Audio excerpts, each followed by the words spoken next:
Anne Jerim rentrait tranquillement du boulot quand un camion a décidé de l'envoyer ad patre sans sommation.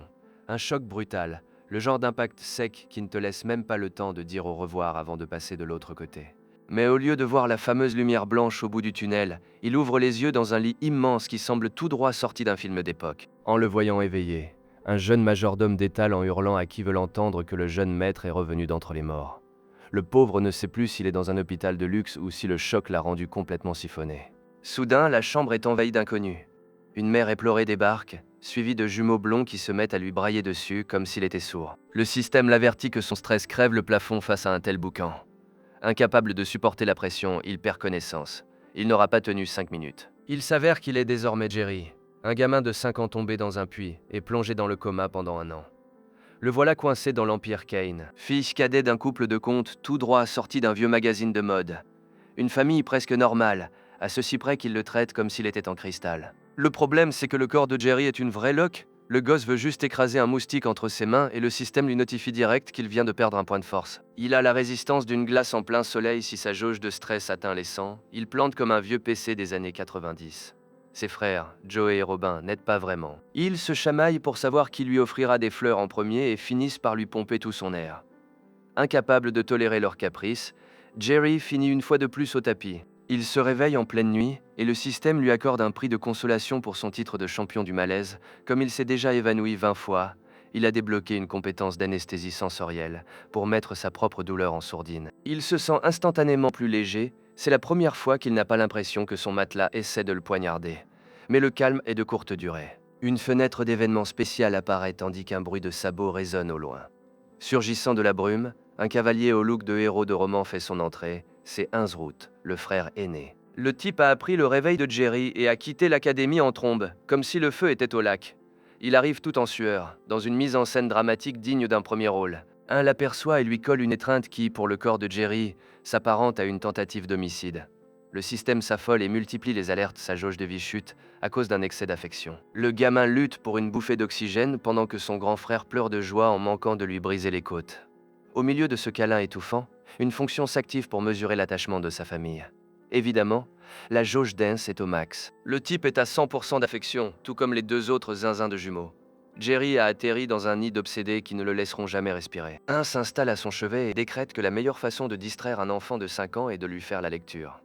Au programme l'histoire millénaire de l'Empire. Sa logique est implacable, rien de tel que 40 volumes de politique ancienne pour redonner goût à la vie à un gosse qui a frôlé la mort. Mais alors qu'un poursuit sa lecture assommante, le système confirme à Jerry sa pire crainte, les seules cibles de conquête de ce monde sont ses propres frères.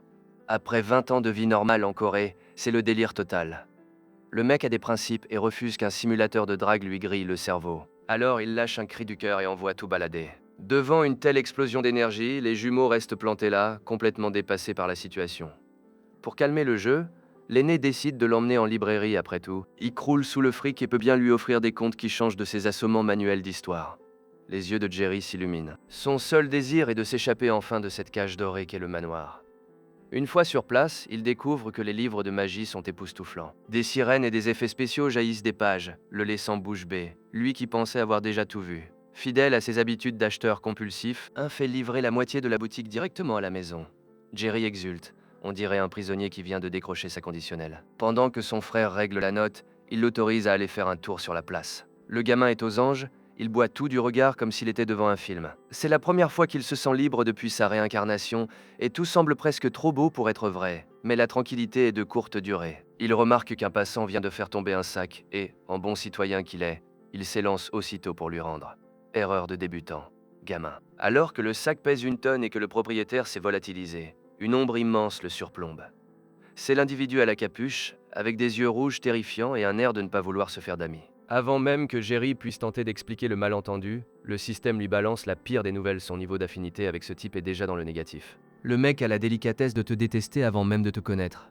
Félicitations, Jerry, tu viens de te frotter au grand méchant de l'histoire dès ta première sortie. Jerry essaie de rattraper sa cible, mais Anne surgit de nulle part et lui coupe l'herbe sous le pied. Le petit a envie de hurler, non seulement il a perdu la trace de l'homme à la capuche, mais il doit en plus subir les mamours de son frère. Un est persuadé que Jerry mourrait d'envie de le voir, alors qu'en réalité, il vient de lui bousiller son cou. 1 an a passé et Jerry a appris à exploiter les barres de statut à son avantage. Il joue les enfants de cœur pour ne pas éveiller les soupçons, et ça marche tellement bien qu'à chaque fois qu'il respire, L'affection d'un grimpe d'un cran. Il a déjà atteint les 100 points et ça continue de monter au fond. C'est devenu un vrai simulateur de drague familiale, et le grand frère est devenu totalement gaga. Comme sa constitution physique est une vaste blague, Jerry a troqué l'épée contre la magie. Voir les jumeaux s'entraîner lui donne déjà de la tachycardie, alors il préfère rester fourré dans ses bouquins. Le comte lui a promis un tuteur pour son 7e anniversaire, et le gamin compte les heures en attendant le moment fatidique. Alors qu'il tente de ne pas s'écrouler en traversant le jardin, il tombe sur une scène plutôt pesante. Son père discute avec un inconnu qui dégage une aura détestable, des yeux rouges et un sourire à vous donner des cauchemars. C'est la première fois que Jerry sent sa vie réellement en danger face à quelqu'un qui n'est pas de son propre sang. Le comte Harold transpire à grosses gouttes devant son invité, un certain Sir Sears qui est d'une impolitesse rare. Il coupe la parole au comte et fixe Jerry avec une intensité qui donne des frissons. Même s'il feint la sympathie, on voit à des kilomètres que c'est une ordure. Le pire, c'est que le type semble lire dans ses pensées sans que Jerry n'ait à ouvrir la bouche. En promettant de revenir ce week-end, Sears prend congé, mais avant de partir, il lui pose la main sur la tête et lui envoie une décharge de magie qui le remet d'aplomb instantanément. Quel drôle de spécimen! Jerry reste là à digérer ce qui vient de se passer pendant que son père raccompagne le mage à la sortie du domaine. Il a l'esprit clair, mais avec un tel profil de psychopathe, il se passerait bien des cadeaux de ce Sears. Son vieux le soulève et lui lâche l'info. L'inconnu est un mage de la cour. Jerry reste de marbre, mais intérieurement, toutes les alarmes sont au rouge. S'il veut survivre dans ce monde fantastique, il doit comprendre comment fonctionne ce pouvoir, coûte que coûte. Le plan pour ce week-end, c'est d'aller au palais impérial, car le prince cherche des compagnons de jeu. Jerry accepte direct son idée et d'observer la magie de près, et il est convaincu que tout va rouler comme sur des roulettes. Pauvre petit, il croit partir en promenade, mais il n'a aucune idée de ce qu'il attend vraiment. Le voyage tourne au calvaire. Jerry a moins de batterie qu'un vieil iPhone et les secousses du carrosse finissent de l'achever. Entre les nids de poules et ses frères qui hurlent comme des possédés, le gamin finit par voir la lumière plus tôt que prévu. Le système l'informe qu'il s'est évanoui par manque d'énergie, la honte totale. Lorsqu'il rouvre les yeux, il tombe sur son pire cauchemar, le mage cinglé le porte dans ses bras, en plein milieu du jardin royal. Sears le tient avec une délicatesse effrayante, comme un boucher qui caresserait un veau juste avant de l'emmener à l'abattoir. Il lui raconte avec un sourire de façade que ses frères sont partis devant. Mais Jerry sent bien que c'est du pipeau. Le petit essaie de lui tirer les vers du nez sur la magie. Mais Sears ne répond que par des énigmes. Soudain, le type lui pose un doigt sur le front et le système lui colle une compétence passive, la bouche de la vérité. En gros, Jerry sera incapable de sortir le moindre mensonge jusqu'à ses 10 ans. Jerry est en train de l'insulter copieusement dans 16 langues différentes, du moins dans sa tête, car il sent que les ennuis ne font que commencer. Quand il voit ses frères débarquer pour le chercher, c'est la panique totale. S'il doit impressionner le prince alors qu'il est incapable de filtrer ses pensées, il va se griller en moins de 2. Il n'a pas d'autre choix que d'approcher le groupe royal. Il essaie de paraître naturel, mais avec cette malédiction de vérité qui lui pèse dessus, il a l'impression de marcher sur des œufs. Dès qu'il aperçoit l'héritier, il reste pétrifié. Le jeune homme ressemble à un ange tombé du ciel au milieu des fleurs, mais le charme rond dès qu'il l'ouvre. C'est l'archétype de l'aristo imbu de lui-même qui vous regarde comme une vieille chaussette. Le prince s'installe sur son trône et ordonne à tout le monde de se mettre à terre pour improviser un concours de talent. Les autres gars commencent à fanfaronner, se vantant d'être des as de l'arc ou de parler des dialectes obscurs, jusqu'à ce que vienne son tour. L'un d'eux tente de le sauver en lui murmurant de mentir, de dire qu'il maîtrise les langues étrangères pour faire bonne impression. Jerry essaie de suivre le conseil, mais il oublie un détail, la malédiction. Le prince exige de savoir ce qu'il a dans le ventre, affichant son plus beau sourire, mais sans aucun filtre. Il lâche que son plus grand talent est de s'évanouir sur commande. Les autres ont envie de mourir de honte sur place. Jerry, lui, aimerait que la terre s'entr'ouvre pendant qu'il maudit sa propre langue de l'avoir trahi. Il vient d'avouer devant toute la cour que sa seule compétence est d'être un boulet qui tombe tout seul. Pourtant, au lieu de l'envoyer au gibet, le prince lui décoche un sourire de pur méchant. Il répète ces mots en savourant le ridicule de la situation, comme s'il venait de se trouver un nouveau jouet à briser. Pour couronner le tout, le système lui annonce que son score d'affinité avec le mini-tyran vient de grimper apparemment. Le prince ne cherche pas des amis, mais des divertissements fragiles. Jerry prend son courage à deux mains pour demander son nom à l'héritier, et Karian lui répond avec ce genre de sourire qui annonce d'avance une sacrée migraine. Le système l'a déjà enregistré dans la fenêtre d'affinité pour qu'il sache exactement sur quel pied danser avec lui à l'avenir, même si le roux s'efforce d'être respectueux. Il ne comprend pas pourquoi ce type a jeté son dévolu sur lui, le plus médiocre du lot. En gros, le blond l'a marqué au fer rouge dès le premier regard. Le voyage de retour est un véritable calvaire. Le carrosse tressaute tellement que Jerry perd un point de vie à chaque nid de poule. Sa constitution physique est une vaste blague. Il descend, la tête tournante, à la recherche du mage, mais finit par s'égarer dans le jardin sous un soleil de plomb. Le système lui envoie une alerte, il lui reste 30 secondes pour trouver de l'ombre avant de succomber à une insolation. C'est alors qu'il aperçoit des domestiques et reste caché pour écouter leur commérage. Elle parle de surveiller le quatrième prince et d'utiliser le jeune Root comme otage pour faire pression sur ses parents. Il réalise alors que sa famille est interdite de séjour au palais et qu'il n'est pas un invité, mais une simple monnaie d'échange. Un bruit dans les buissons le fait sursauter, mais ce n'est qu'une chatte blanche aux yeux rouges. Jerry se détend et commence à la caresser en l'appelant Nabi, mais le système lui précise que ce n'est pas son nom. Alors qu'il est distrait par l'animal, quelqu'un l'observe depuis les ombres. C'est un garçon aux cheveux blancs comme neige, avec les mêmes yeux rouges que la chatte. Jerry, gêné d'avoir confondu l'animal avec une personne, s'excuse, mais le garçon lui soutient que la chatte est sa sœur. Dans un monde régi par la magie, Jerry y croit dur comme fer jusqu'à ce que l'autre lui rie au nez. C'était juste un chat ordinaire, et le prince se paie déjà sa tête alors qu'ils viennent à peine de se rencontrer. Le système signale que son affinité avec l'inconnu vient d'augmenter. Jerry se présente et avoue être totalement perdu, découvrant qu'il s'agit d'Ilia Deferius, le quatrième prince de l'Empire. Bien plus décontracté que son frère aîné, Ilia propose de le raccompagner jusqu'au palais. Le prince a beau être la crème des hommes, le corps de Jerry a dit stop. À peine arrivé, ses batteries lâchent et il s'effondre à nouveau, totalement vidé. Quand il finit par rouvrir les yeux, il est vautré dans un fauteuil sous le regard de Sir Sears qui affiche une mine de « Je te l'avais bien dit, on ne peut plus explicite ». Le mage le charrie en disant qu'il est tombé dans les pommes de peur en le voyant, mais Jerry commence à piger le truc avec sa malédiction d'honnêteté. Il parvient à esquiver les questions sans lâcher un seul mensonge ni balancer son complice.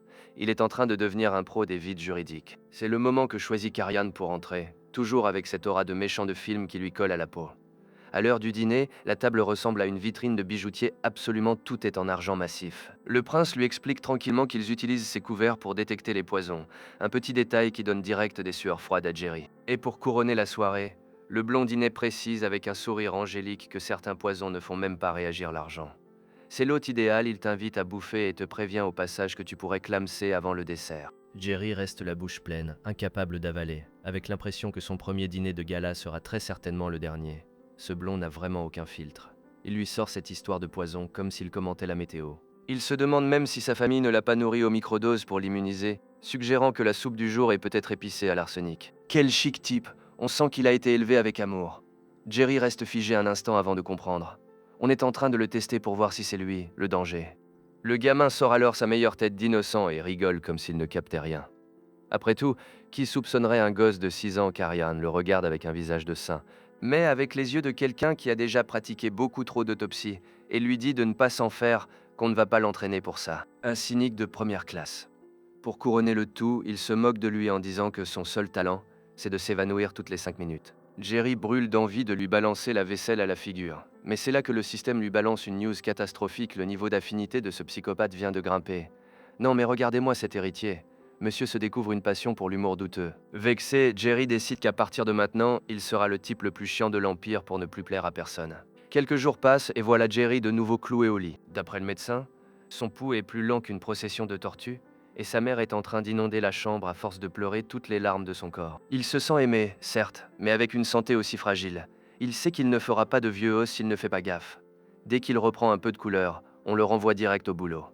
Il fait ses adieux à sa mère et c'est là que le clou du spectacle réapparaît, Sir Sears. Le mec a ce sourire de vendeur de bagnole d'occasion qui ne t'inspire pas la moindre confiance. Jerry tente la tactique de l'évitement visuel pour ne pas se faire lire dans les pensées, mais l'autre est un expert en harcèlement. Sears l'attrape au vol et lui sort qu'il réfléchit beaucoup trop pour un gosse de son âge, tout en le soulevant comme s'il n'était qu'une vulgaire poupée de chiffon. Intérieurement, Jerry bout de rage, il s'imagine déjà le jour où il maîtrisera la magie pour lui rendre l'appareil. Alors qu'il marche, un chat blanc déboule de nulle part et manque de lui décrocher le cœur. Mais la frayeur s'avère utile, il tombe nez à nez avec le quatrième prince. Ilia est affalé par terre comme si de rien n'était et reste pétrifié en apercevant Jerry. Le petit le salue tranquillement.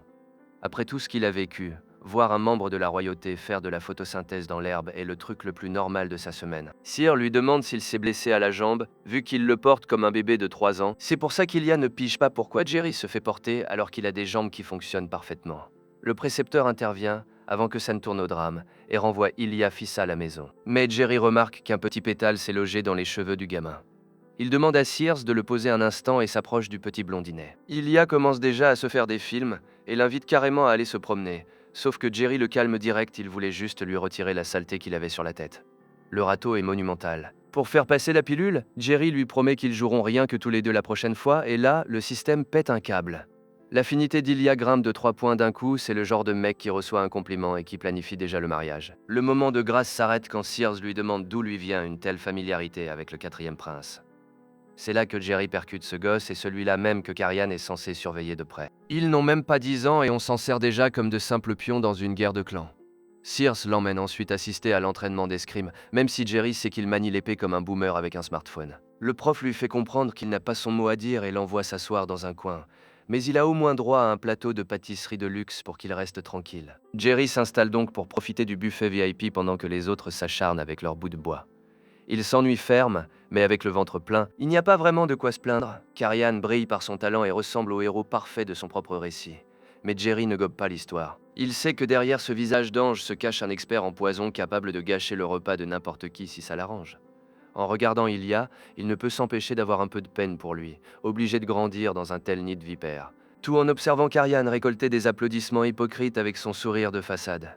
Mais Jerry n'a pas vraiment le temps de s'apitoyer sur le sort des autres, car le système lui balance soudain une douche froide. Les alertes indiquant que sa santé est en train de s'effondrer s'accumulent devant ses yeux, et le gamin panique en voyant sa barre de vie se vider point par point. Le système lance une procédure de purge d'urgence, mais le remède s'avère aussi violent que le mal. Jerry se met à vomir du sang par terre devant tout le monde.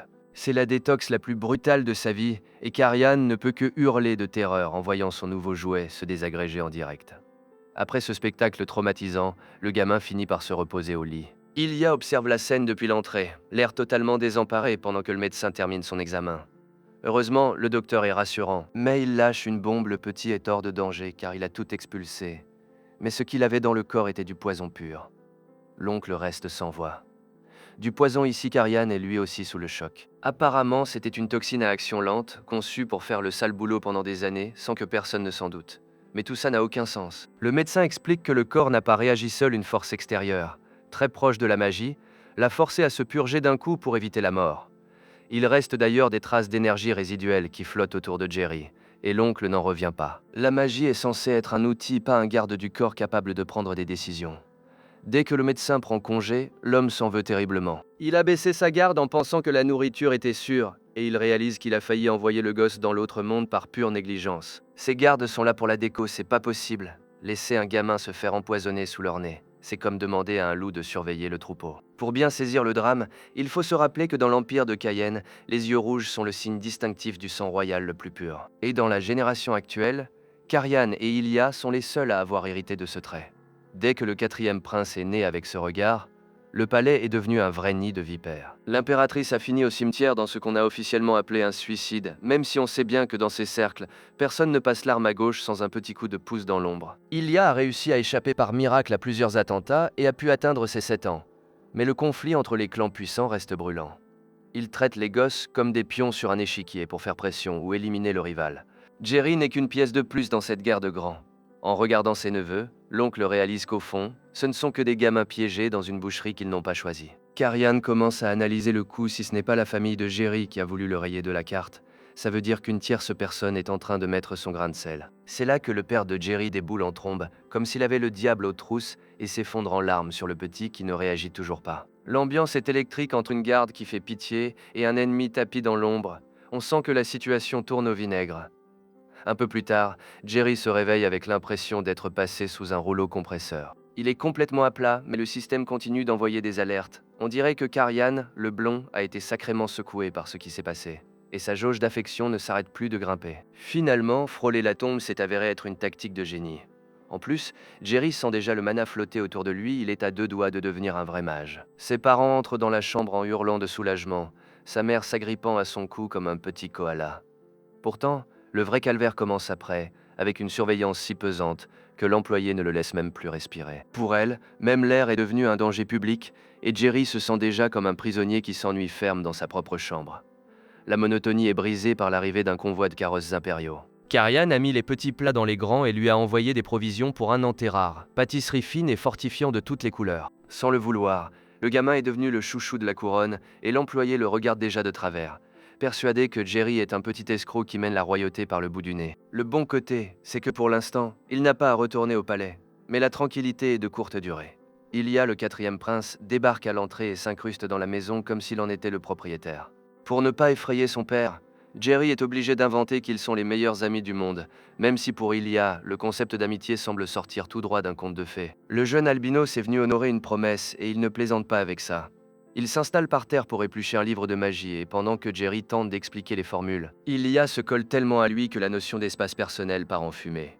On dirait que le prince a des méthodes d'enseignement assez physiques car soudain la pièce s'illumine, le système prévient Jerry qu'Ilia vient de lui lancer un sort, lui octroyant d'un coup 10 points de magie. Jerry reste scotché, réalisant qu'il vient de recevoir un bonus qui ne figurait dans aucun manuel d'études. Quelle fin de malade!